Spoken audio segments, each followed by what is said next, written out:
नमस्कार दोस्तों, आप सभी का स्वागत है आपके अपने YouTube channel study of agriculture में।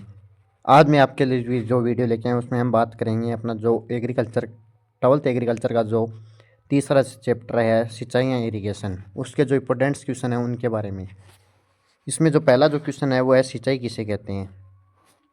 आपको पहले भी मैंने बोला है कि भाई जो भी चैप्टर का टाइटल है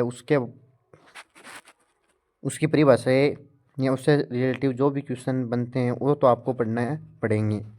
अगला जो अपना दूसरा जो क्वेश्चन है वह सिंचाई के उद्देश्य, जैसे कि हम सिंचाई क्यों करते हैं, इसके क्या क्या लाभ हैं उनके बारे में। तीसरा जो अपना क्वेश्चन है वह फसल में सिंचाई कब करनी चाहिए। अगर हम किसी फसल में सिंचाई कर रहे हैं तो वो कब कब करनी चाहिए। अगर हम फसलों में जैसे प्राथमिक अवस्था पर करनी चाहिए, जड़ें निकलते वक्त उन पर करना चाहिए। अगले जो चौथा जो क्वेश्चन है वो है क्रांतिक अवस्था क्या होती है। जो फसलों में क्रांतिक अवस्था होती है वो क्या होती है।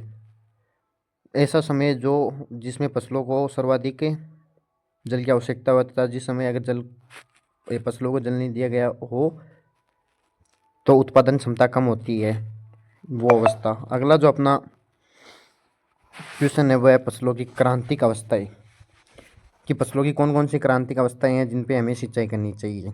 जो निम्न है, गेहूँ में जो सिंचाई है वो है सिर जड़ें निकलते समय करनी चाहिए, कल्ले फुटान, गांठ अवस्था, बालिया निर्माण, दाने की दूधी अवस्था व दाना पकने की अवस्था पर सिंचाई करनी चाहिए। जो दूसरा अपना है, जो बुआई के 30 दिन बाद दाने बढ़ते समय हमें जौ में सिंचाई करनी चाहिए।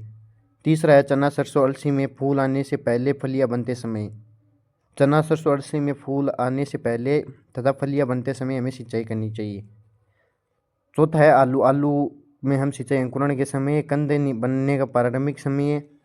पांचवा है गन्ना अंकुरण कल्ले निकलते समय, बढ़वार के समय। छठा है कपास डोडे वाली शाखाएं बनते समय, फूल आते समय, डोडे बनते समय। सातवां है तंबाकू जुताई के समय, जब हम तंबाकू की जुताई करते हैं तो उसके समय हमें सिंचाई की सबसे ज़्यादा आवश्यकता होती है तंबाकू में। मूंगफली सुई बनने से मूंगफली बनना शुरू होने तक। ये क्वेश्चन बहुत इंपॉर्टेंट है, ये आपके ट्वेल्थ एग्जाम में बहुत बार MCQ वरिष्ठ स्थान में पूछा गया तथा यह जेट के लिए बहुत इंपॉर्टेंट क्वेश्चन है। अगला नौवा जो अपना है धान, कली निकलते समय, फूल आने से पहले व फूल आते समय। मक्का नर मंजरी आते समय, भुट्टे बनते समय। जो अपना मक्का है वो बहुत इंपॉर्टेंट है, इसके बारे में बहुत बार एग्जाम, चाहे वो जेट की हो, चाहे ट्वेल्थ की एग्जाम हो, ICR की हो, या एग्रीकल्चर सुपरवाइजर हो, या एग्रीकल्चर से रिलेटेड जो भी एग्जाम हो, उनमें कई बार ये मक्का से संबंधित क्वेश्चन रिपीट हुआ है कि मक्का में सिंचाई की क्रांतिक अवस्था है नरमंजरी आते समय। अगला अपना जो क्वेश्चन है सातवां वो है फसलों में सिंचाई कितनी करनी चाहिए। अगर हम फसलों में सिंचाई कर रहे हैं तो वह कितनी मात्रा में करनी चाहिए।